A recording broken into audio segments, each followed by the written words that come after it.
Life today is a lot easier than it was back in the mid-1800s when famous American novelist Herman Melville was at his best. However, Melville didn't have to worry about the SATs, his GPA, and having a strong balance of extracurricular activities.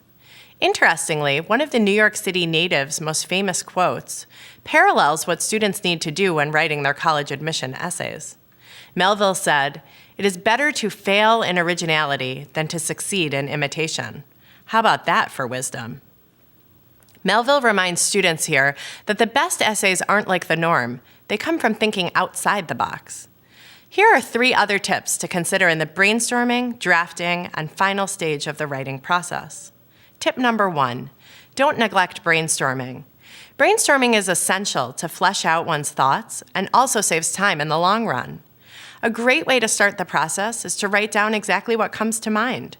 Be it words or phrases, simply dump your brain on the paper. The development comes next and comes easier after properly brainstorming. Tip number 2, review the rough draft with a teacher or counselor. Even though the rough draft is meant to be free-flowing, it is very helpful to review the rough draft with a teacher or a trusted advisor. This feedback ensures that the essay's voice and key message makes sense and begs the writer to expand on what works. Tip number 3, proofread and proofread again before submitting.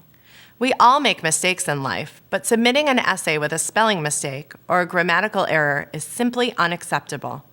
A teacher's final look at the end is crucial, but it is ultimately the student who is responsible for an errorless paper. The essay can wow the admissions officer, but with a typo, all that hard work may very well go to waste.